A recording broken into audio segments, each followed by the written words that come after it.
Hello friends, very good morning. Welcome to the Hindu editorial analysis.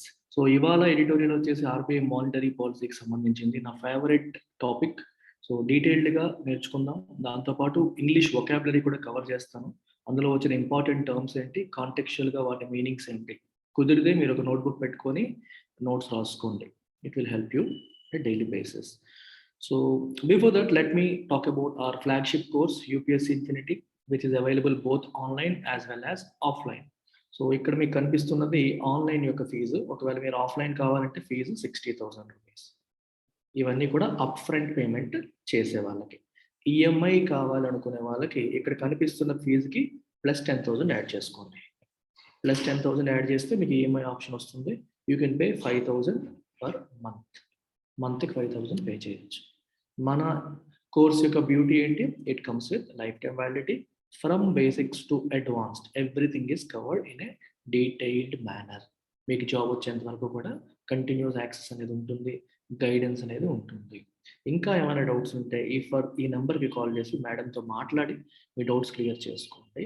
Faculty గురించి తెలుసుకోవాలనుకుంటే ఈ website ntexclasses.com వెబ్సైట్లో login అయ్యి యూపీఎస్సీ డెమో అని చెప్పి టైప్ చేయండి. జస్ట్ టైప్ యూపీఎస్సీ డెమో, మీకు ఒక ఫ్రీ కోర్స్ వస్తుంది. దాంట్లోకి ఎన్రోల్ అయ్యే ప్రయత్నం చేయండి. సో దాంట్లో శాంపుల్ వీడియోస్ ఉంటాయి, చూడండి. సిమిలర్గా we have this course for optionals as well, starting at just 20,000 rupees. So దీనికి మీకు ఈఎంఐ ఆప్షన్ కావాలంటే you have to add plus 5,000. రికార్డెడ్లో ఈఎంఐ కావాలంటే 25, లైవ్ అండ్ రికార్డెడ్లో ఈఎంఐ కావాలంటే 30,000 అవుతుంది. అదర్వైజ్ 20,000 పే చేసి మీరు జాయిన్ అయిపోవచ్చు. You can see 5 optionals are being offered. Telugu లిటరేచర్కి ఈ 25,000 కోర్సు 20,000కి ఇస్తున్నట్టు ఒక 5,000 తక్కువకి ఇవ్వడం అనేది జరుగుతుంది స్టార్టింగ్లో. కాబట్టి we're giving it a lower fee. Again it comes with lifetime validity, valid till 15th December. So let's begin today's editorial. So editorial base మీద క్వశ్చన్ కూడా ప్రతిరోజు నేను డిస్ప్లే చేస్తున్నాను. You can take a screenshot. మీరు చూసేటప్పుడు నేను screen shot తీసుకోండి. ఈ ఎడిటోరియల్ చదివి ఈ క్వశ్చన్ అటెంప్ట్ చేయడానికి ట్రై చేయండి. ప్రిలిమ్స్ క్వశ్చన్స్ అడుగుతున్నారు చాలా మంది. ప్రిలిమ్స్ కాదమ్మా, ఎడిటోరియల్స్ జనరల్గా మెయిన్స్ పాయింట్ ఆఫ్ వ్యూలో మనం చదవాలి. ప్రిలిమ్స్కి అవసరమైన కంటెంట్ కూడా ఉంటుంది కాదన్ను, but the focus which I would like to emphasise is for mains. Starting నుంచి మెయిన్స్ కైండ్ ఆఫ్ థింకింగ్ కూడా అలవాటు అవ్వాలి.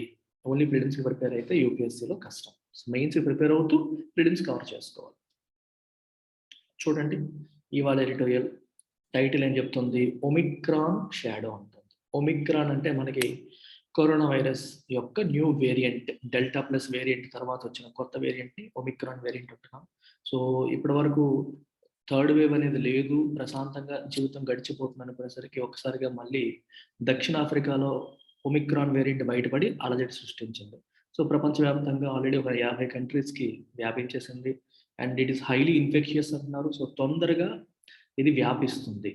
మరి పరిస్థితులు మారిపోతాయి, గ్లోబల్ ట్రేడ్ మారిపోతుంది, గ్లోబల్ ఎకానమిక్ అవుట్లుక్ మారిపోతుంది. సో దానివల్ల ఇండియన్ ఎకానమీ పైన కూడా ఎఫెక్ట్ ఉండే అవకాశం అనేది ఉంటుంది. సో ఒమిక్రాన్ షాడో ఎలా ఉండబోతుంది, దీని నీడ, షాడో అంటే తెలుసుకుంటే నీడ అంటాం. సో ఇది మన ఎకానమీ పైన ఎటువంటి ప్రభావాన్ని చూపించబోతుంది అనే దాన్ని ఆలోచించుకొని రిజర్వ్ బ్యాంక్ వాళ్ళు మానిటరీ పాలసీలో ఏ నిర్ణయం తీసుకున్నారు అనేది మనం ఇవాళ తెలుసుకోబోతున్నాం. అయితే before that I will give you some background about what is monetary policy, what is fiscal policy. So beginners కూడా అర్థమయ్యేలాగా కొంచెం బ్యాక్గ్రౌండ్ ఇవ్వడానికి ప్రయత్నం చేస్తాను. అటెన్షన్ పే చేయండి. మనకి ఒక ఎకానమీలో ఇద్దరు ఇంపార్టెంట్ ప్లేయర్స్, ఒకటేమో గవర్నమెంట్, సెంట్రల్ గవర్నమెంట్, రెండవది central bank. Central government and central bank. So ఓవరాల్గా సెంట్రల్ గవర్నమెంట్కి, సెంట్రల్ బ్యాంక్కి గోల్ ఏంటి, గ్రోత్. ఎకానమీలో గ్రోత్ అనేది కావాలి, గ్రోత్ అనేది కావాలి. అండ్ సెంట్రల్ బ్యాంక్కి ఇంకొక గోల్ కూడా ఇచ్చారు. ఏంటంటే ప్రైస్ స్టెబిలిటీ. ప్రైస్ స్టెబిలిటీ అంటే అర్థం ఏంటి, ధరలు స్టేబుల్గా ఉండాలి. అంటే విపరీతంగా పెరిగిపోకూడదు, విపరీతంగా పడిపోకూడదు, స్లోగా గ్రో అవ్వాలి. గ్రోత్ ఉండాలి, ధరలో పెరుగుదల ఉండాలి, కానీ అది స్లోగా, డీసెంట్గా. 2 నుంచి 6%, 2 to 6% బ్యాండ్లో మాత్రమే గ్రో అవ్వాలి. 4 ± 2% అని చెప్పి రిజర్వ్ బ్యాంక్ ఆఫ్ ఇండియాకి ఒక మ్యాండేట్ ఇచ్చింది సెంట్రల్ గవర్నమెంట్. సో దానికోసం reserve Bank of India monetary policy కమిటీని ఏర్పాటు చేయడం జరిగింది. అర్థమవుతుందా? Central government has given a mandate to central bank to maintain price stability. తద్వారా మనం గ్రోత్ని సాధించగలుగుతాము. సో అది ఎంతలో మెయింటైన్ చేయాలంటే 2 to 6%. ఇన్ఫ్లేషన్ అనేది 2 to 6% బ్యాండ్లో మెయింటైన్ అవ్వాలి అని చెప్పి ఒక గోల్ ఇచ్చారు. ఈ గోల్ అచీవ్ చేయడం కోసం మానిటరీ పాలసీ కమిటీని ఏర్పాటు చేశారు. సో మానిటరీ పాలసీ కమిటీలో మెంబర్స్ ఎంతమంది, వాళ్ళ పేర్లు ఏంటి, ఇది మీరు కామెంట్ సెక్షన్లో మెన్షన్ చేస్తారు. How many members are there, what are their names, comment సెక్షన్లో మెన్షన్ చేయండి. సో మానిటరీ పాలసీ కమిటీ ఈ ఇన్ఫ్లేషన్ని కంట్రోల్ చేయడానికి, ప్రైస్ స్టెబిలిటీని మెయింటైన్ చేయడానికి తన దగ్గర ఉన్న డిఫరెంట్ టూల్స్ని ఉపయోగిస్తుంది. ఏంటి ఆ టూల్స్? Like repo rate, reverse repo rate. వీటన్నిటి గురించి బ్యాంకింగ్ సెక్టర్ క్లాస్లో మనం డీటెయిల్గా చదువుకుంటాం. లేదా ఎక్స్ప్లెయిన్డ్ బై సురేష్ సార్ అని చెప్పి ప్లేలిస్ట్ ఉంటుంది, అందులో నేను ఆల్రెడీ చాలా వరకు ఎక్స్ప్లెయిన్ చేశాను, ఒకసారి వెనక్కి తిరిగి చూసుకోండి. అలాగే మనకి CRR, cash reserve ratio, statutory liquidity ratio, ఇట్లాంటి టూల్స్ని ఉపయోగించి మానిటరీ పాలసీ కమిటీ లేదా రిజర్వ్ బ్యాంక్ సిస్టంలో ఉన్న మనీ సప్లైని ఇంట్రెస్ట్ రేట్స్ని అదుపు చేస్తుంది. ఇంట్రెస్ట్ రేట్స్ని, మనీ సప్లైని అదుపు చేయడం ద్వారా ప్రైస్ స్టెబిలిటీని ఎన్ష్యూర్ చేయడానికి ప్రయత్నం చేస్తుంది, గ్రోత్ని సాధించడానికి కూడా ప్రయత్నం చేస్తుంది. ఇప్పుడు మీరు ఆలోచించాల్సిన విషయం ఏంటంటే, ఇంట్రెస్ట్ రేట్స్కి గ్రోత్కి సంబంధం ఏంటి, ఇంట్రెస్ట్ రేట్కి ప్రైస్ స్టెబిలిటీకి సంబంధం ఏంటి, మనీ సప్లైకి గ్రోత్కి, మనీ సప్లైకి ప్రైస్ స్టెబిలిటీకి లింక్ ఏంటి అని మీరు అర్థం చేసుకునే ప్రయత్నం చేయాలి. లెట్ అస్ సే ఇది ఒక ఇండస్ట్రీ అనుకోండి, ఒక కార్పొరేట్ కంపెనీ. మీరు ఆలోచించండి ఒకసారి, మనం ఒక కార్పొరేట్ కంపెనీ ఏర్పాటు చేసాం. ఫర్ ఎగ్జాంపుల్ ఎల్టెక్స్ క్లాసెస్ ఒక పెద్ద సంస్థగా ఎదుగుతుంది, లోన్ తీసుకోవాలనుకుంటోంది. ఒక ఇండిపెండెంట్ ఆర్గనైజేషన్గా, ఒక కార్పొరేట్గా లేదా ఒక ఇండస్ట్రీగా నేనేం కోరుకుంటాను? వడ్డీ రేట్లు ఎక్కువ ఉండాలని కోరుకుంటానా, వడ్డీ రేట్లు తక్కువ ఉండాలని కోరుకుంటాను? మీకు మీరు ఆన్సర్ చేయండి. బోర్డు చూడకుండా మీకు మీరు ఆన్సర్ చేసుకోవడానికి ట్రై చేయండి. ఎక్కువ లోన్కి వడ్డీ రేట్లు ఎక్కువ ఉండాలని కోరుకుంటామా, తక్కువ ఉండాలని కోరుకుంటామా? ఆబ్వియస్లీ తక్కువ ఉండాలని కోరుకుంటాం. అంటే వడ్డీ రేట్లు తక్కువగా ఉంటే అది ఇండస్ట్రీకి పాజిటివ్. ఒప్పుకుంటారా, ఒప్పుకోరా? తక్కువ వడ్డీ కావాలని అందరూ కోరుకుంటారు. ₹1,00,000 లోన్ కావాలి, 10% వడ్డీ ఇచ్చారనుకోండి, నాకేమో ఆ ₹1,00,000 మీద 12% ప్రాఫిట్ వచ్చింది అనుకోండి, సరే ₹10, 10,000 వడ్డీకి పోయినా 2,000 మిగిలాయి. అదే వడ్డీయే 15% అయింది అనుకోండి, నేనేం చేస్తాను? అంత వడ్డీ కట్టి నాకేమవుతుంది? నాకు దానికి తగ్గట్టుగా ప్రాఫిట్ రాదని వదిలేస్తాను. So industry always wants lower interest rates. Second thing, money supply అంటే బ్యాంకుల దగ్గరలో ఉన్న మనీ ఎంత, ప్రజల చేతుల్లో ఉన్న మనీ ఎంత, లాంటి అంశాలు. ఇవన్నిటి గురించి మనం క్లాసుల్లో డీటెయిల్గా చదువుతాం. ప్రస్తుతానికి ఆలోచిద్దాం. ఇప్పుడు for example there are so many banks. ఇది బ్యాంక్ 1, బ్యాంక్ 2, బ్యాంక్ 3, బ్యాంక్ 4, ఇవన్నీ బ్యాంక్స్ అనుకోండి. ఇప్పుడు ఇతనికి లోన్ కావాలి, బ్యాంకుల దగ్గర క్యాష్ లేదనుకోండి. బ్యాంకుల దగ్గర కూడా ఎప్పుడు క్యాష్ ఉండాలని గ్యారంటీ లేదు కదా, రైట్? క్యాష్ ఎక్కువగా లేదు అనుకోండి, అప్పుడు ఏమవుతుంది? ఈ 3 బ్యాంకుల దగ్గర లేదు, ఈ 3 దగ్గరే ఉంది. సో తిను లోన్ కోసం ఈ 3 బ్యాంకులకి వెళ్ళే అవకాశం ఉంది. సో కాంపిటీషన్ అనేది తక్కువగా ఉంది, బ్యాంక్కి కాంపిటీషన్ అనేది తక్కువగా ఉంది. సో బ్యాంకులు తన దగ్గర ఎక్కువ వడ్డీ వసూలు చేసే అవకాశం ఉంటుంది. అదే మనీ సప్లై ఎక్కువగా ఉంటే, అన్ని బ్యాంకుల దగ్గర కూడా క్యాష్ ఉంటే, అప్పుడు ఏం చేస్తాయి? బ్యాంకులు పోటీ పడతాయి. వాళ్ళు పోటీ పడి అందరికీ లోన్లు ఇవ్వడానికి ముందుకు వస్తారు. అంటే మనీ సప్లై ఎక్కువగా ఉంటే బ్యాంకులు పోటీ పడి ఇండస్ట్రీలకి లోన్స్ ఇస్తాయి. ఇండస్ట్రీలకి ఎప్పుడైతే ఎక్కువగా లోన్స్ వస్తాయో, సో పోటీ పడడం పెరిగింది కాబట్టి తక్కువ వడ్డీకి, ఫేవరబుల్ టర్మ్స్కి ఇండస్ట్రీకి లోన్స్ వస్తాయని అర్థం. మరి ఇండస్ట్రీ పాయింట్ ఆఫ్ వ్యూలో మనీ సప్లై అనేది ఎక్కువ ఉండాలా, తక్కువ ఉండాలా? మీరే చెప్పండి. డెఫినెట్గా ఎక్కువ ఉండాలి. మనీ సప్లై ఎక్కువ ఉంటే బ్యాంకుల దగ్గర క్యాష్ పెరిగింది, తద్వారా రేపొద్దున ఇండస్ట్రీలకు కూడా లోన్ ఎక్కువ వస్తాయి. సో మనీ సప్లై ఎక్కువ ఉంటే ఇండస్ట్రీకి ఉపయోగం. అలాగే ఇంట్రెస్ట్ రేట్స్ తక్కువ ఉంటే ఇండస్ట్రీకి ఉపయోగం. ఒకవేళ Reserve Bank of India monetary policy committee money సప్లైని పెంచేలాగా, లేదా ఇంట్రెస్ట్ రేట్స్ని తగ్గించేలాగా, లేదా ఆల్రెడీ తక్కువ ఉన్నాయనుకోండి, ఇంట్రెస్ట్ రేట్స్ ఆల్రెడీ తక్కువ ఉన్నాయి, ఆల్రెడీ మనీ సప్లై ఎక్కువ ఉందనుకోండి, వీటిని ఇలాగే మెయింటైన్ చేసే పాలసీ నిర్ణయాలు తీసుకుందనుకోండి, దాన్ని ఏమంటాం? అకామిడేటివ్ పాలసీ అంటాం. Accommodative policy. ఎందుకు అకామిడేటివ్ అన్నాం? What is the meaning of accommodative? Industry యొక్క నీడ్స్ని అకామిడేట్ చేసుకుంటుంది. ఇంగ్లీష్లో మీరు అర్థం చేసుకుంటే, ఇండస్ట్రీ ఏదైతే కోరుకుంటుందో వాటన్నిటిని అకామిడేట్ చేసి వాటికి సపోర్టివ్ పాలసీతో వస్తుంది అని అర్థం. I hope you have understood this concept. With this background, let's look at the editorial. RBI may need to act to ward off price pressures sooner rather than later. ఇప్పుడు ఒక విషయాన్ని అర్థం చేసుకోండి. సరే, ఇప్పుడు ఇంట్రెస్ట్ రేట్స్ ఏమో తక్కువ maintain చేసాం, మనీ సప్లై ఏమో ఎక్కువ మెయింటైన్ చేసాం అనుకుందాం. ఇందాక ఏం చెప్పాను నేను? ఇంట్రెస్ట్ రేట్స్ తక్కువగా మెయింటైన్ చేసి మనీ సప్లై ఎక్కువ మెయింటైన్ చేస్తే అది ఇండస్ట్రీకి పాజిటివ్ అని చెప్పి మాట్లాడుతున్నాం. అయితే దానివల్ల నెగిటివ్ ఏమీ లేదా? ఉంది. వడ్డీ రేట్లు తక్కువగా ఉండడం వల్ల ఏమవుతుందంటే అందరూ లోన్లు తీసేసుకుంటారు. మనీ సప్లై ఎక్కువగా ఉండడం వల్ల కూడా ప్రజల చేతుల్లోకి మనీ ఎక్కువగా ఉంటుంది. ఇప్పుడు ఒక ఎకానమీలో గుడ్స్ ఏవైతే ఉన్నాయో, సర్వీసెస్ ఏవైతే ఉన్నాయో అవి లిమిటెడా అన్లిమిటెడా అని చెప్పండి? They are limited. ఎన్ని కార్లు ప్రొడ్యూస్ చేయగలుగుతాం అనడానికి లిమిట్ ఉంది, మ్యానుఫ్యాక్చరింగ్ కెపాసిటీ బట్టి ఉంటుంది. So these are limited goods and services ఉన్నాయి. అండ్ వడ్డీ రేట్లు బాగా తక్కువ ఉండడం వల్ల జనాలందరూ లోన్ తీసేసుకున్నారు, లేదా మనీ సప్లై ఎక్కువ ఉండడం వల్ల ప్రజల చేతుల్లోకి మనీ ఎక్కువ వచ్చింది. సో నౌ more and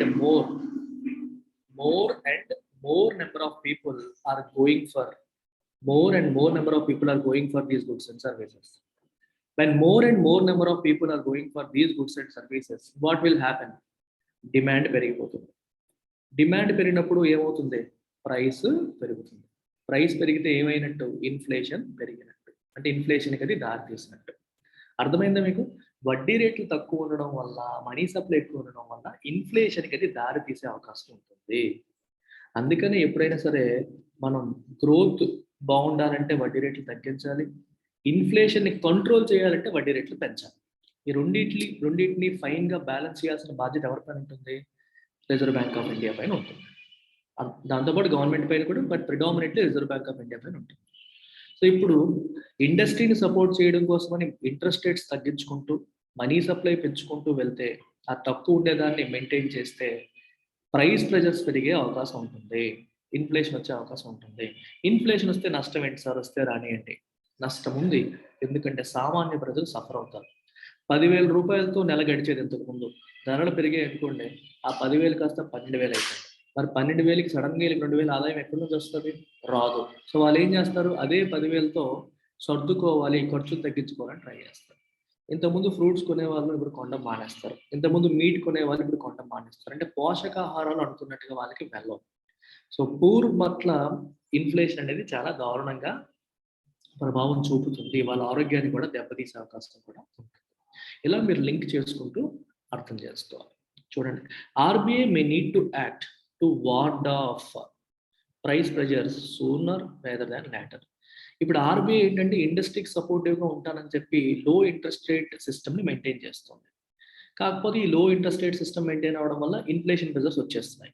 ఏదో ఒక రోజు మీరు ఇన్ఫ్లేషన్ ప్రెజర్స్ని, ఈ ప్రైస్ ప్రెజర్స్ని వార్డ్ ఆఫ్ చేయాలి. వార్డ్ ఆఫ్ అంటే ప్రివెంట్ సంథింగ్ ఫ్రమ్ హార్మింగ్, హాని కలిగించకుండా వాటిని ఆపడం.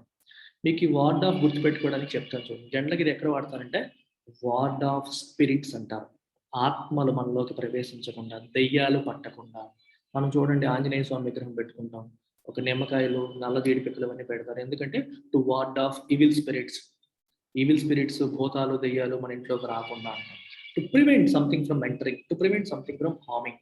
అలాంటి పర్పస్కి ఈ పదాన్ని అనేది వాడతారు. ఏదో ఒక రోజు ఆర్బీఐ ప్రైస్ ప్రెజర్స్ని కంట్రోల్ చేయక తప్పదు. సూనర్ రేదర్ దాన్ లేటర్, ఎప్పుడో కాదు, ఇమీడియట్గానే చేయాల్సిన అవసరం వస్తుంది. మీరు ఎంతసేపు కూడా గ్రోత్కి అకామిడేటివ్గా వెళ్తున్నారు, కానీ ఇన్ఫ్లేషన్ కూడా చూసుకోవాలి కదా అని చెప్పి నేను ఉద్దేశం. The RBI's latest monetary policy action of maintaining status quo on bench mark interest rates, the policy stands as well as the full year GDP growth and inflation projections stems largely from a wariness of the risk posed by Omicron variant of the novel coronavirus.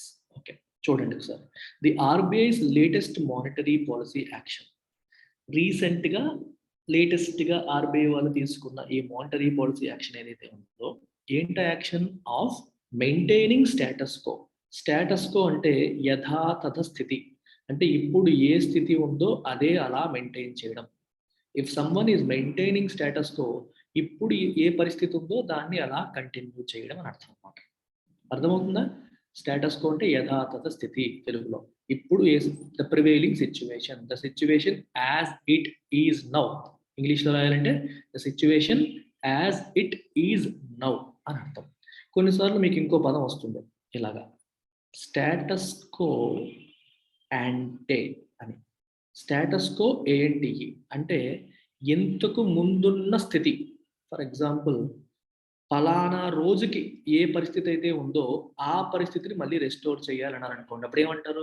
They have to maintain status quo, restore status quo యాంటే. అప్పుడు ఏ పరిస్థితి అయితే ఉందో దాన్ని maintain చేయాలి. అలాంటప్పుడు పాత పరిస్థితిని అని చెప్పేటప్పుడు యాంటే అంటాం, ఇప్పుడున్న పరిస్థితి ఉన్నప్పుడు స్టేటస్ కో అని చెప్పి అంటాం. ఓకే, బెంచ్ మార్క్ ఇంట్రెస్ట్ రేట్స్ని మెయింటైన్ చేయాలి అని నిర్ణయం తీసుకుంది. బెంచ్ మార్క్ ఇంట్రెస్ట్ రేట్ అంటే ఏంటి? Repo rate. రెపో రేట్ని వీటన్నిటిని కూడా యాజ్ ఇట్ ఈస్గా మెయింటైన్ చేయాలని నిర్ణయం తీసుకుంది. అలాగే పాలసీ స్టాన్స్. స్టాన్స్ అంటే ఇండస్ట్రీ పాయింట్ ఆఫ్ వ్యూలో ఎటువంటి స్టాన్స్ తీసుకుంది, అకామిడేటివ్గా తీసుకుందా లేకపోతే వాళ్ళకి ఆపోజిట్గా ఉందా, ఎకానమీ పాయింట్ ఆఫ్ వ్యూలో. ఇక్కడ ఏం చెప్పారు? అకామిడేటివ్ స్టాన్స్ తీసుకుంది. ఎందుకని? ఇండస్ట్రీ యొక్క నీడ్స్ని దృష్టిలో పెట్టుకునే నిర్ణయాలు తీసుకుంది కాబట్టి. ఇండస్ట్రీ ఏం కోరుకుంటుంది? ఇండస్ట్రీ ఎప్పుడు కూడా వడ్డీ రేట్లు తక్కువ ఉండాలని కోరుకుంటుంది. ఇన్ఫ్లేషన్ పెరుగుతుంది కాబట్టి వడ్డీ రేట్లు పెంచుతారు అని ఎక్స్పెక్ట్ చేస్తున్నాం, కానీ ఆర్బీఐ మళ్ళీ తక్కువే మెయింటైన్ చేసింది. Right, so same policy stance maintain చేసింది. As well as full year GDP growth, inflation projections. ప్రతిసారి కూడా మానిటరీ పాలసీ కమిటీ మీటింగ్ అయిన తర్వాత జీడిపి గ్రోత్ కి ఇన్ఫ్లేషన్ కి ప్రొజెక్షన్స్ ఇస్తారు, ఎస్టిమేట్స్ ఇస్తారు. అవి కూడా ఇచ్చాయి. ఇదంతా దేని నుంచి వచ్చింది? స్టెమ్స్ ఫ్రమ్ అంటే ఎక్కడి నుంచి ప్రారంభమైంది, ఎక్కడి నుంచి వచ్చింది, దీనికి మూలం ఏంటి అంటే వేరీనెస్. వేరీనెస్ అంటే కాషన్. రేపు పొద్దున్న ఏం అవ్వబోతుందో అన్న భయం, అన్న కాషన్, అన్న జాగ్రత్తని వేరీనెస్ అంటాం. From a wariness of the risk posed by the Omicron variant of the novel coronavirus. కొత్త, నోవెల్ అంటే కొత్త, ఈ కొత్త కరోనా వైరస్ ఏదైతే ఉందో అందులో ఒమిక్రాన్ వేరియంట్ ఏదైతే ఉందో దాని వల్ల వచ్చే రిస్కులు ఏ ఉండబోతాయో అన్న భయం, జాగ్రత్త నుంచి ఎలా వచ్చింది అంటే ఆర్బీఐ ఇప్పటికే అనుకుంటుంది ఇన్ఫ్లేషన్ కంట్రోల్ చేయాలి, పెంచేయాలని అనుకుంది. కానీ అబ్బో మళ్ళీ కరోనా వైరస్ కొత్తది వచ్చింది, దీనివల్ల మొత్తం ఎకానమీ అంతా మారిపోబోతుంది, ఇండస్ట్రీ మళ్ళీ దెబ్బతింటదేమో, ఇండస్ట్రీ దెబ్బతింటే మళ్ళీ మనం వాళ్ళ కోసం వడ్డీ రేట్లు తగ్గించాల్సి వస్తుందేమో అని జాగ్రత్త పడి ఇప్పుడే పెంచకుండా అలాగే మెయింటైన్ చేసేసారు. ఈ నిర్ణయాలు తీసుకోవడానికి ప్రధానమైన కారణం ఏంటంటే ఆ వేరీనెస్, అంటే భయం, కాషన్, జాగ్రత్త. రేపు పొద్దున్న ఏ రిస్కులు వస్తాయో ఇప్పటి నుంచి ఇండస్ట్రీకి సపోర్టివ్ గానే మనం ఉందాం, ఎన్నాళ్ళు ఉన్నాం, ఇంకా సపోర్ట్ కంటిన్యూ చేద్దామని ఆర్బీఐ నిర్ణయం తీసుకుంది. Announcing the by-monthly policy, governor Shaktikanta Das observed that headwinds from global developments were the main risk to the domestic outlook, which was now somewhat clouded by the Omicron variant of COVID-19. By-monthly policy, మీకు prelims పెట్టి కూడా వచ్చేసింది ఇక్కడ. RBI monetary policy by-monthly అంటే అర్థం ఏంటి? ప్రతి 2 నెలలకు ఒకసారి వస్తుంది. ప్రతి 2 నెలలకు ఒకసారి ఈ పాలసీ అనేది తీసుకొస్తారు.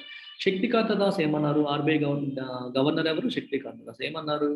Headwinds from global developments. So ఒక వొకాబులరీ చూడండి, హెడ్విండ్స్, టెయిల్ విండ్స్ అనే 2 పదాలు ఉంటాయి. చాలా ఇంట్రెస్టింగ్ వర్డ్స్ ఇవి. ఇది అర్థం కావడం కూడా చాలా ఈజీ. మీరు ఒక సైకిల్ వేసుకొని తొక్కుతున్నారు అనుకోండి, సైకిల్ తొక్కుతున్నప్పుడు వెనక నుంచి గాలి వచ్చింది అనుకోండి, మీరు కొంచెం ఎఫర్ట్ పెట్టినా సైకిల్ ఫాస్ట్గా వెళ్ళిపోతుంది, అవునా కదా? అంటే మన ఎఫర్ట్ తక్కువ ఉంది, వెనకల నుంచి మిమ్మల్ని తోస్తున్న గాలి మీకు సహాయం చేస్తుంది, దాన్ని టెయిల్ విండ్ అంటాం. మీరు తొక్కుతున్నప్పుడు మీరు ఆపోజిట్ డైరెక్షన్ వెళ్ళారనుకోండి, ఈస్ట్ నుంచి వెస్ట్కి గాలి వస్తుంది, మీరు వెస్ట్ నుంచి ఈస్ట్కి సైకిల్ తొక్కుతున్నారు అనుకోండి, అప్పుడు మీకు వచ్చేదంటే ఎదురు గాలి. అప్పుడు మీరు తొక్కడం ఇంకా ఎక్కువ ఎఫర్ట్ పెట్టాలి. అంటే నార్మల్గా పెట్టే ఎఫర్ట్కి ఎంత దూరం వెళ్ళాలో అంత దూరం మీరు వెళ్ళలేరు. ఎదురుగాలి ఉంటుంది కాబట్టి మీరు ఎక్కువ ఎఫర్ట్ పెట్టాల్సి వస్తుంది. ఎదురుగాలి, వెనక నుంచి వచ్చే గాలి. వెనక నుంచి వచ్చే గాలి మన పనిని సులువు చేస్తుంది, మనకి సహాయం చేస్తుంది. ఎదురుగాలి వచ్చేసి మన పనిని క్లిష్టం చేస్తుంది, సంక్లిష్టం చేస్తుంది. హెడ్విండ్స్ ఫ్రమ్ గ్లోబల్ డెవలప్మెంట్ అంటే ఏమర్థం చేసుకోవాలి? ప్రపంచవ్యాప్తంగా జరుగుతున్న అంశాలు, వాటి వల్ల వచ్చే నష్టాలు. ఎందుకంటే COVID-19 వల్ల మళ్ళీ రెస్ట్రిక్షన్స్, లాక్డౌన్స్, ఫ్లైట్స్ ఆపడం, ఇట్లాంటివన్నిటి వల్ల మళ్ళీ కొన్ని ప్రాబ్లమ్స్ వచ్చే అవకాశాలు ఉన్నాయి. అవి మెయిన్ రిస్క్. డొమెస్టిక్ అవుట్లుక్ అంటే ఇప్పుడు మన ఇండస్ట్రీ అవుట్లుక్ ఎలా ఉండబోతుంది అనడానికి మెయిన్ రిస్క్ ఏంటి? Headwinds from global developments. ఈ ఒమిక్రాన్ వేరియంట్ వల్ల మారుతున్న పరిస్థితులు ఏవైతే ఉన్నాయో ప్రపంచవ్యాప్తంగా, అదే పెద్ద రిస్క్. లేకపోతే అసలు ఇష్యూసే లేవు అని చెప్పి అనుకుంటాం. Which was now somewhat clouded by Omicron variant of COVID-19. Clouded అంటే అర్థం ఏంటి? మీకు గుర్తుపెట్టుకోవడం చాలా ఇది. మీరు ఆకాశం చూసేటప్పుడు మేఘాలతో ఉన్నప్పుడు ఆకాశానికి, ఏ మేఘాలు లేకుండా నిర్మలంగా ఉన్న ఆకాశానికి మీరు చూసినప్పుడు, నిర్మలంగా ఉన్నప్పుడు ఏమంటాం? ద స్కై ఇస్ క్లియర్ అంటాం. మనకి క్లియర్ గా కనిపిస్తుంది. బ్లూ స్కై మనకి క్లియర్ గా కనిపిస్తుంది. అదే మేఘాలు ఉన్నప్పుడు నల్లటి మబ్బులు ఏవైతే ఉంటాయో కమ్మేస్తాయి. కమ్మేయడం వల్ల వెనకాల స్కై అనేది మనకి క్లియర్ గా కనిపించదు. క్లౌడెడ్ అంటే మబ్బులు కమ్మేయడం, అంటే క్లారిటీ లేకపోవడం, క్లియర్ గా ఉండకపోవడం అని అర్థం. ఇప్పుడు ఈ డొమెస్టిక్ అవుట్లుక్ ఏదైతే ఉందో it was now clouded by Omicron variant. ఈ ఒమిక్రాన్ వేరియంట్ వల్ల డొమెస్టిక్ గా మన ఎకానమీ ఎలా ఉండబోతోంది అనేది మనం చెప్పలేకపోతున్నాం. మబ్బులు కమ్మేసింది. ఇంతవరకు పిక్చర్ క్లియర్ గా ఉంది. బాగుంది, ఐఐపి పెరుగుతుంది, కోర్ ఇండస్ట్రీస్ గ్రో అయ్యాయి, అన్ని కంట్రోల్లో ఉన్నాయి, మొత్తం అంతా పికప్ అవుతుంది, ప్రైవేట్ ఇన్వెస్ట్మెంట్ పెరిగింది, కన్జంప్షన్ పెరిగిపోతుంది, ఇంకా నెక్స్ట్ మంచి రోజులు చూడబోతున్నాం అనుకునే టైంలో సడన్ గా ఏమొచ్చింది?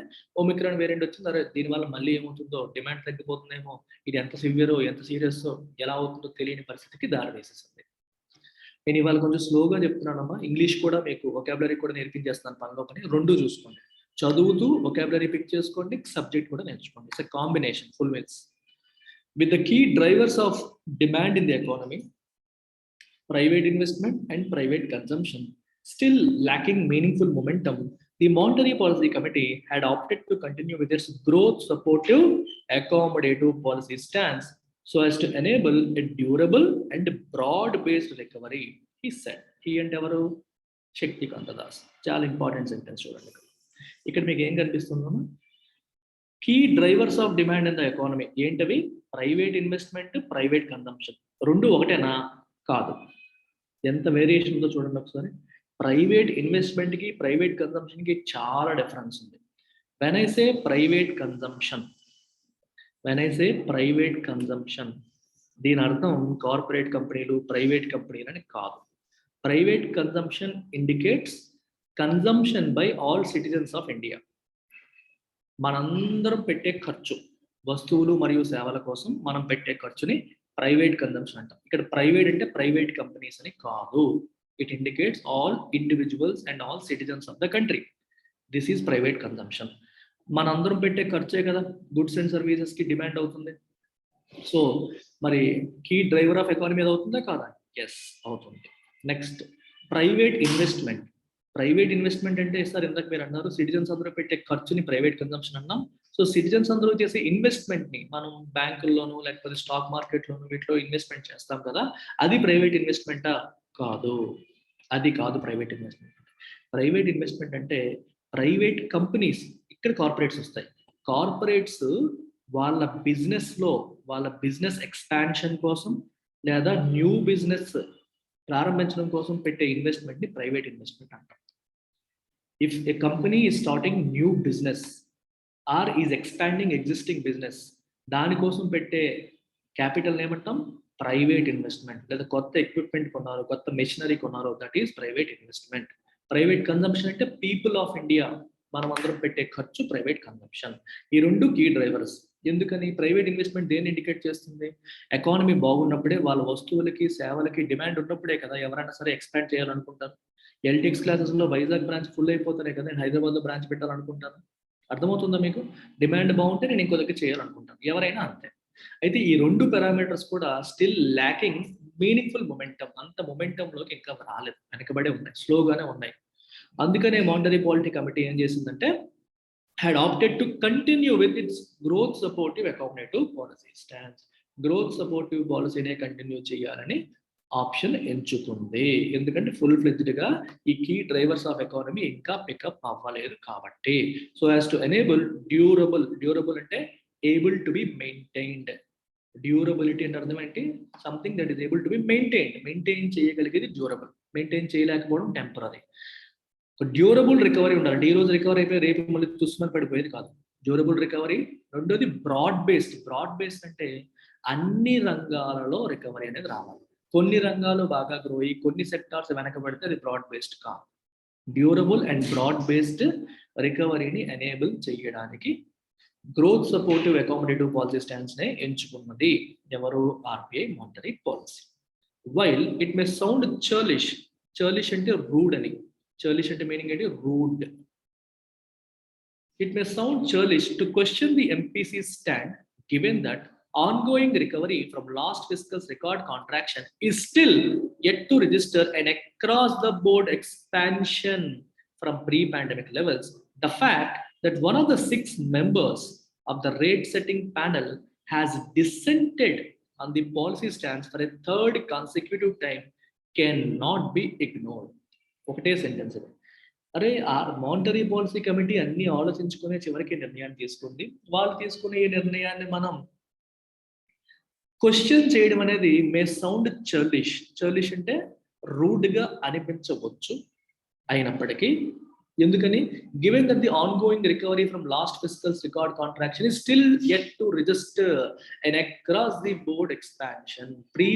పాండమిక్ రాకముందున్న పరిస్థితులతో కంపేర్ చేసుకుంటే అన్ని రంగాల్లో కూడా పూర్తి స్థాయిలో ఇంకా ఎక్స్పాన్షన్ వచ్చే పరిస్థితి ఇంకా రాలేదు.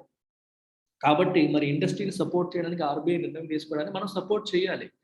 అలాంటి దాన్ని క్వశ్చన్ చేయడం అనేది కొంచెం రూడ్గా అనిపిస్తుంది. అయినప్పటికీ the fact that one of the 6 members, ఈ మానిటరీ పాలసీ కమిటీలో ఎంతమంది ఉంటారని మీకు కామెంట్ సెక్షన్లో రాయమని ఇక్కడ ఆన్సర్ ఇచ్చేసాడు. 6 మెంబర్స్ లో ఒకళ్ళు మిగిలిన 5గురితో విభేదించారు. డిసెంట్ అంటే విభేదించడం. పాలసీ స్టాండ్స్ ని అతను యాక్సెప్ట్ చేయలేదు. ఇన్ఫ్లేషన్ అదుపు చేయాలని చెప్పి ఆయన అంటున్నాడు. వరుసగా మూడోసారి ఆయన విభేదించారనే అంశాన్ని మనం ఇగ్నోర్ చేయకూడదు. అందరూ ఒకే మాట మీద లేరు. 6గురిలో 5గురు ఈ మాట పైన ఉంటే ఒక్కళ్ళు మాత్రం విభేదించడం అనేది జరిగింది. సో దాన్ని మనం ఇగ్నోర్ చేయకూడదు. ఎందుకు విభేదించారనే విషయాన్ని కూడా మనం పరిగణలోకి తీసుకోవాలి. Right. Positing in December. Posit అంటే చెప్పడం, చూపించడం, ప్రపోజ్ చేయడం అనే మీనింగ్ వస్తుంది. Positing in October that the upside risk to long term inflation and to inflation expectations had become more aggravated, external member Jayant Verma had at the time cautioned the committee against falling into a pattern of policy making in slow motion, guided by an excessive desire to avoid surprises. ఈయన ఏమన్నారంటే అక్టోబర్లో అంటే డిసెంటింగ్ అంటే విభేదించారండి. ఆయన comments కూడా mention చేస్తారు. Monetary policy committee minutes of the meeting లో ఆయన ఎందుకు విభేదించారు అనే అంశాలను కూడా మెన్షన్ చేస్తారు. అక్టోబర్లో ఆయన ఏం చెప్పారంటే లాంగ్ టర్మ్ ఇన్ఫ్లేషన్ ఎక్స్పెక్టేషన్స్ కి ఉన్న రిస్క్లు అనేవి పెరిగిపోయాయి. అగ్రవేట్ అంటే ఇంకా పాడైపోవడం. టు బికమ్ మోర్ వర్స్ అని అర్థం అనమాట. To become worse, more worse అనకూడదు, టు బికమ్ వర్స్. ఒక సిచ్యువేషన్ ఇంకా వర్స్ అని అయితే దాన్ని అగ్రవేటెడ్ అంటాం. ఇన్ఫ్లేషన్కి సంబంధించిన సిచ్యువేషన్ అనేది ఏమైంది? అగ్రవేట్ అయింది, వర్సన్ అయ్యింది అని ఎవరన్నారు? జయంత్ వర్మ అన్నారు. రైట్. అని ఇంకా ఏమన్నారు ఆయన? హీ కాషన్ ది కమిటీని కాషన్ చేశారు, జాగ్రత్త చెప్పారు. ఏ విషయంలో? Against following in to a pattern of policy making in slow motion. మీరు స్లో మోషన్ లో పాలసీ మేకింగ్ చేస్తున్నారు, ఆ ప్యాటర్న్ అలవాటు పడిపోతున్నారు. సర్ప్రైజెస్ ఇవ్వకూడదు. ఒక్కసారిగా పెంచేయడం, ఒక్కసారిగా తగ్గించేయడం లాంటివి చేయకుండా స్లో మోషన్ లో వెళ్ళాలన్న ఎక్సెసివ్ తపనతో మీరు వెళ్తున్నారు. అది కరెక్ట్ కాదు, అది అంత మంచి కాదు, అది మంచి చేయదు అని చెప్పి ఆయన చెప్పడం జరిగింది. And while his specific reasons for voting against the grain this week are not immediately available. ఈసారి ఎందుకు అలా చేశారు, ఈసారి ఎందుకు చేశారు అన్న విషయంలో మనకి ఫుల్ క్లారిటీ అనేది ప్రస్తుతానికి లేకపోయినప్పటికీ MPC are not immediately available. That the MPC is now prioritizing growth over price stability is clear. MPC అనేది ప్రైస్ స్టెబిలిటీ కంటే గ్రోత్ ని ప్రయారిటైజ్ చేస్తోంది అనే విషయంలో ఎటువంటి అనుమానము లేదు. ఎటువంటి అనుమానము లేదు. అర్థమైందా? ఈ ఒక్క వ్యక్తి మాత్రమే దానికి ఆపోజిట్ గా మాట్లాడుతున్నారు. ఎవరికి మిగిలిన వాళ్ళకి ఆపోజిట్ గా మాట్లాడుతున్నారు. ఈసారి ఆయన ఏ కారణాల వల్ల ఆపోజిట్ గా మాట్లాడుతున్నారు అనేది మనకి తెలియట్లేదు. ఓటింగ్ అగైన్స్ట్ ద గ్రెయిన్ అంటే అర్థం అంటే ఆయన యాక్సెప్ట్ చేయట్లేదు అని అర్థం. If someone is voting against the grain which means he is not accepting it, it is very difficult for him to accept it అని అర్థం. ఇది ఒక విషయం క్లియర్ గా ఉంది. ఏంటది? Monetary policy committee is prioritising growth over price stability. Price స్టెబిలిటీని prioritise చేస్తే ఇన్ఫ్లేషన్ కంట్రోల్ చేసేవాళ్ళు గ్రోత్ ని ప్రయారిటైజ్ చేస్తున్నారు కాబట్టి ఇంట్రెస్ట్ రేట్స్ అనేవి తక్కువ మెయింటైన్ చేస్తున్నారు. Governor Das who acknowledged the criticality of taming inflation when he asserted price stability remains the cardinal principle for monetary policy as it fosters growth and stability. However, seems to be sanguine about the outlook for retail prices. So చాలా important words వచ్చాయి మీకు ఇక్కడ, careful గా వినండి. So RBI governor Shaktikanta Das who acknowledge అంటే accept చేయడం. Acknowledge అంటే అర్థం ఏంటి? యాక్సెప్ట్ చేయడం. ఏంటి యాక్సెప్ట్ చేశారు? The criticality of taming inflation. Tame అంటే అదుపులోకి తేవడం, కంట్రోల్లోకి తేవడం. దేన్ని? ఇన్ఫ్లేషన్ ని కంట్రోల్ చేయడం అనేది ఎంత క్రిటికల్ అనే విషయాన్ని ఆయన యాక్సెప్ట్ చేసినప్పటికీ, ఎలా యాక్సెప్ట్ చేశారు? వెన్ హీ అసర్టెడ్ అంటే నొక్కి చెప్పడం. ఏమని? Price stability remains the cardinal principle. Cardinal అంటే something that is very important, most important అని అర్థం. మానిటరీ పాలసీకి అది చాలా ఇంపార్టెంట్ ప్రిన్సిపల్. ఏంటది? Price stability. ఎందువల్ల? It fosters growth and stability. Price stability వల్ల మనకి గ్రోత్, స్టెబిలిటీ రెండు కూడా వస్తాయి. సో ధరలు అదుపులో ఉండాలి. ధరలు అదుపులో ఉంటేనే మనకు ఉపయోగం.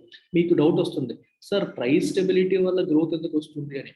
ఇన్ఫ్లేషన్ అనేది బాగా ఎక్కువైపోయింది అనుకోండి, ప్రజలు ఏమంటారంటే ధరలు బాగా పెరిగిపోతాయని కొండం ఆపేస్తారు. ఎప్పుడైతే కొండం ఆపేస్తారో డిమాండ్ తగ్గిపోయి మళ్ళీ వస్తువులు, సేవలు సేల్స్ అవ్వడం తగ్గిపోతాయి. దానివల్ల గ్రోత్ కూడా దెబ్బ తగ్గుతుంది. అందుకని అంటారు ఒక light inflation is always important. బాగా పెరిగిపోకూడదు, పూర్తిగా తగ్గిపోకూడదు, అలా ఉండాలి. ఫాస్టర్స్ అంటే ఎంకరేజెస్ అని అర్థం. గ్రోత్ ని, స్టెబిలిటీని రెండింటిని సపోర్ట్ చేస్తుంది. కాబట్టి ప్రైస్ స్టెబిలిటీ అనేది ఇంపార్టెంట్ అనే విషయంలో మాకు ఎటువంటి అనుమానం లేదని గవర్నర్ శక్తికాంత దాస్ చెప్పారు. అయినప్పటికీ he seems to be sanguine about the outlook for retail prices అంత పెరిగిపోవు. sanguine అంటే అర్థం ఏంటంటే ఆప్టిమిస్టిక్ అని, పాజిటివ్ వ్యూతో ఉన్నాడు. రిటైల్ ప్రైసెస్ బాగా పెరిగిపోతాయని మేము అనుకోవట్లేదు, కంట్రోల్లోకి వస్తాయని అనుకుంటున్నాము అన్నట్టుగా ఆయన మాట్లాడటం జరిగింది. కంటెండింగ్ దట్, ఆయన ఆర్గ్యుమెంట్ ని వాదన వినిపిస్తున్నాడు. అలా contending that winter arrivals would help bring down vegetable prices which had spiked in October, contributing to a marginal quickening in headline CPI inflation that month. Mr. Das has banked on optimism in asserting that the slack in the economy may limit the pass-through of cost push pressures that have kept core retail inflation persistently high for 17 months. దీని అర్థం ఏంటో చూడండి. ఈయన ఏమంటున్నారంటే వింటర్లో పంట మళ్ళీ చేతికి వస్తుంది, దానివల్ల వెజిటబుల్ ప్రైస్ అనేవి తగ్గుతాయి, సప్లై పెరిగి తగ్గుతాయి. అవేమో మనకి విచ్ హ్యాడ్ స్పైక్డ్ ఇన్ అక్టోబర్లో బాగా పెరిగిపోయాయి వెజిటబుల్ ప్రైసెస్. దానివల్ల మనకి హెడ్లైన్ ఇన్ఫ్లేషన్ అనేది మార్జినల్గా పెరగడం అనేది జరిగింది ఆ నెలలో. అది ఇప్పుడు కంట్రోల్లోకి వచ్చేస్తుంది, ఎందుకంటే సప్లై పెరిగింది అని చెప్పి ఆయన అన్నారు. ప్లస్ ఇంకా హీ హెస్ బ్యాంక్డ్ ఆన్ అంటే ఆధారపడ్డారు, రిలైడ్ ఆన్, డిపెండెడ్ ఆన్. ఏ విషయంలో? On optimism in asserting that the slack in the economy may limit pass through of cost push pressures that have kept core retail inflation persistently high for 17 months. ఇది చాలా important aspect. ఇక్కడ ఒక పదం చూడండి, cost push pressures అనే పదాన్ని వాడారు. Cost push pressures చూడండి, ఇది ఒక ఇండస్ట్రీ అనుకోండి. ఇవి ఇండస్ట్రీకి రా మెటీరియల్స్, ముడి సరుకులు, వీటిని ఉపయోగించి కంపెనీ వస్తువులు ప్రొడ్యూస్ చేస్తుంది అనుకుంటాం. ఈ రా మెటీరియల్ ప్రైస్లు పెరిగాయి అనుకోండి, కంపెనీకి ఏం పెరిగినట్టు? కాస్ట్ పెరిగింది. కాస్ట్ పెరిగినప్పుడు జనరల్గా ఏం చేస్తారు? They will try to pass on. Cost పెరిగితే ఫైనల్ ప్రైస్ కూడా పెంచుకుంటూ వెళ్ళిపోతారు. సో కాకపోతే శక్తికాంత దేశం ఏమంటున్నారంటే ఈసారి స్లాక్ ఇన్ ద ఎకానమీ అంత యాక్టివ్గా లేదు, లేజీగా ఉంది, డల్గా ఉంది. ఎకానమీ డల్గా ఉంది కాబట్టి ఇప్పుడు మేము ధరలు ఇంకా పెంచేస్తే ఉన్న సేల్స్ కూడా అవ్వవేమోనన్న భయం వల్ల కంపెనీలు వాళ్ళకి రా మెటీరియల్ ప్రైసెస్ పెరిగినప్పటికీ, కాస్ట్ పెరిగినప్పటికీ అది ఎండ్ కస్టమర్కి పాస్ ఆన్ చెయ్యకపోవచ్చు. లిమిట్ అనే పదం వాడారు. ఈ ఎకానమీ డల్గా ఉండడం అనేది వాళ్ళని ఇప్పుడు చూడండి, నాకు ఖర్చు పెరిగింది. ఇప్పుడు ఎల్టిక్స్ లెస్ ఉందనుకోండి, ఫ్యాకల్టీ ఎక్స్పెన్సెస్ బాగా పెరిగిపోయాయి అనుకోండి, నేనేమనుకుంటాను, ఫీజు పెంచేయాలి అనుకుంటాను. కానీ ఎకానమీ డల్గా ఉంటే, ఎక్కువ ఫీజు పెంచితే స్టూడెంట్స్ రారు అని అనిపిస్తే నేనేం చేస్తాను, కాస్ట్ పెరిగినా సరే ఫీజు పెంచను, అలాగే మెయింటైన్ చేస్తాను. అర్థమవుతుందా? అంటే కాస్ట్ పెరిగిన ప్రతిసారి పెంచేస్తామనడానికి కుదరదు. ఎందుకంటే మార్కెట్లో డిమాండ్ లేకపోతే మనం పెంచినా సరే పని అవ్వదు. అదే ఇక్కడ రాశారు, శక్తిగతత సామాటే చెప్తున్నారు. సో కాస్ట్ క్వశ్చన్ని యాజ్ గా పాస్ ఆన్ చేస్తారు అనేది ఉండకపోవచ్చు. ఈసారి కొంచెం వాళ్ళు ఆగొచ్చు అని చెప్పి ఆయన అనుకుంటున్నారు. గత 17 నెలలుగా పెంచుకుంటూ వెళ్తున్నారు, కానీ ఈసారి అలా ఉండకపోవచ్చు అని చెప్పి ఆయన అంటున్నారు అనమాట. అండ్ పర్సిస్టెంట్లీ అంటే కంటిన్యూస్గా బ్రేక్ లేకుండా అలా ఎక్కువ ఉండడానికి కారణం అయింది, ఈసారి ఉండకపోవచ్చు అని చెప్తున్నారు. The RBI's November round of inflation expectations survey of house holds. Inflation expectations పైన సర్వే చేస్తారు ప్రతి నెల కూడా. మీరు నెక్స్ట్ ఇన్ఫ్లేషన్ ఎలా ఉండబోతోంది, ధరలు పెరుగుతాయి అనుకుంటున్నారు, తగ్గుతాయి అనుకుంటున్నారు అని చెప్పి సర్వే చేస్తారు, హౌస్ హోల్డ్ సర్వే. ఇది ఏం చెప్తుందంటే, house holds expect inflation to accelerate in the near and medium term. జనాలు ఏమనుకుంటున్నారు, పెరిగిపోతాయి ధరలు అని చెప్పి అనుకుంటున్నాం అని చెప్పి వాళ్ళు అంటారు. The median expectation of respondents polled in an extension survey earlier this month, in order to factor in both a possible Omicron impact and the softening in fuel prices in the wake of cut in excise duty, projects 3-month rate at 10.8% and the 1-year rate at 10.9%. నవంబర్లో house hold survey చేశారు, report వచ్చింది, బాగానే ఉంది. కానీ తర్వాత ఏం చేశారంటే, మనకి దీపావళికి మోదీ గారు ఫ్యూయల్ ప్రైసులు తగ్గించారు ఎక్సైజ్ డ్యూటీ కట్ చేయడం ద్వారా, ప్లస్ ఒమిక్రాన్ వచ్చింది. ఈ రెండింటిని కూడా ఇప్పుడు నవంబర్లో, ఈ రెండు లేవుగా, ఈ రెండింటిని కూడా ఇన్కార్పొరేట్ చేసి, నవంబర్లో స్టార్టింగ్లో జరిగేసాయి, తర్వాత వచ్చాయి ఇవన్నీ, వీటిని ఇన్కార్పొరేట్ చేసి మళ్ళీ ఇంకొకసారి సర్వే చేశారు, ఎక్స్టెన్షన్ సర్వే చేశారు డిసెంబర్లో, ఎర్లియర్ దిస్ మంత్ అని రాశాడు. అందుకని ఈ డిసెంబర్ సర్వేలో చివరికి వాళ్ళు ఏం చెప్పారంటే, 3 monthsకి ఒక 10.8% పెరుగుతుంది అనుకుంటున్నాము, 1 yearకి 10.9% పెరుగుతుంది అనుకుంటున్నాము అని చెప్పి చెప్పడం జరిగింది. And though the RBI has begun to slowly tighten the liquidity spigot, it opened in the wake of the pandemic last year, a more robust response to ward off price pressures will become imperative sooner rather than later. దీని అర్థం ఏంటి, RBI liquidity స్పిగట్ని open చేసింది. స్పిగట్ అంటే అర్థం ఏంటంటే, మీకు ఒక tap ఉందనుకోండి, ట్యాప్లో మనం ఫుల్గా ఓపెన్ చేస్తే వాటర్ ఎక్కువ వస్తుంది, టైట్ చేస్తే వాటర్ తగ్గిపోతుంది. ఆ ఓపెన్ చేసేది, టైట్ చేసేది, అంటే ఫ్లోని రెగ్యులేట్ చేసేది ఉంటుంది చూడండి, దాన్నే స్పైగట్ అంటాం. Spigot is something that is use to regulate the water flow. Tap పైన ఉంటుంది కదా కట్టడానికి, వాటికి మనకి ఫ్యాన్కి రెగ్యులేటర్ లాగా, అదనమాట. అది ఆర్బీఐ స్లోగా టైటన్ చేయడం మొదలుపెట్టింది, లిక్విడిటీ స్పైగట్ టైటన్ చేయడం మొదలుపెట్టింది. అంటే అర్థం ఏంటంటే, పాండమిక్ టైంలో మనీ సప్లై పెంచడానికి ప్రయత్నం చేసింది. అంటే అందరూ సఫర్ అవుతారు, బ్యాంకుల చేతుల్లో క్యాష్ ఉండాలి, ఎవరికి అవసరాలైనా లోన్ కావాలన్నా బ్యాంకులు ఇచ్చేలా ఉండాలని చెప్పి సిఆర్ఆర్ని తగ్గించడం, ఎస్ఎల్ఆర్ని తగ్గించడం, ఇలాంటి కార్యక్రమాల ద్వారా మనీ సప్లైని సిస్టంలో పెంచడానికి ఆర్బీఐ ప్రయత్నం చేసింది. ఇప్పుడు స్లోగా టైట్ చేయడం మొదలుపెట్టింది అని రాశారు. ఇన్ ద వేక్ ఆఫ్ అంటే ఫాలోయింగ్, పాండమిక్ వచ్చిన తర్వాత, ఫాలోయింగ్ ద పాండమిక్, ఇవన్నీ ఆర్బీఐ చేసింది. ఇప్పుడు ఏ more robust response to ward of price pressures. అర్థమవుతుందా, ప్రైస్ ప్రెజర్స్ ని కంట్రోల్ చేయడానికి, ప్రివెంట్ చేయడానికి ఇంకా స్ట్రాంగ్ రెస్పాన్స్ అనేది కావాలి. విల్ బికమ్ ఇంపెరిటివ్ అంటే will become important sooner rather than later, right? So ఏం చేయాలి అప్పుడు, వడ్డీ రేట్లు పెంచాలి అని అర్థం. For a delay risks undermining precisely what Mr. Das said was the RBI's motto at this juncture. Juncture ante at this point ani, ensuring a soft landing that is well timed. Soft landing కావాలి, well timed landing కావాలి. అంటే ఎటువంటి crash అవ్వకుండా, ఎటువంటి problem, అంటే RBI తీసుకున్న నిర్ణయం వల్ల ఎకానమీ అనేది క్రాష్ అవ్వకుండా, సఫర్ అవ్వకుండా, సాఫ్ట్గా మళ్ళీ ఇంతకు ముందు ప్రీ పాండమిక్లో ఎలా అయితే ఫ్లో వచ్చేసిందో అలా వచ్చేయాలి, అది ఎన్షూర్ చేయడం అనేది మా మెయిన్ మోటో అని చెప్పి ఆర్బీఐ అంటున్నారు. అలా ఆర్బీఐ మోటో అని చెప్పి మీ శక్తికాంత్ దాస్ అంటున్నారు. అలా జరగాలి అంటే మీరు ప్రైసెస్ని కూడా అదుపు చేయాలి, ఓన్లీ గ్రోత్ కోసం కూర్చోకూడదు. ప్రైసెస్ పెరిగిపోవడం వల్ల కూడా మళ్ళీ గ్రోత్ మూమెంటం దెబ్బతినే అవకాశం అనేది ఉంటుంది. సో డిలే అనేది అలాంటి ఏమంటారు, మీ మోటోని అండర్మైన్ చేసే అవకాశం ఉంటుంది. అండర్మైన్ అంటే దాని ఎఫెక్టివ్నెస్ని తగ్గించేయడం. If something undermines it reduces the ఎఫెక్టివ్నెస్ని తగ్గించే అవకాశం అనేది ఉంటుంది అని చెప్పి చెప్తున్నారు. సో దీన్ని బేస్ చేసుకొని you can take up this question, take a screen shot, try to write your answer. That's about it. Take care. Bye.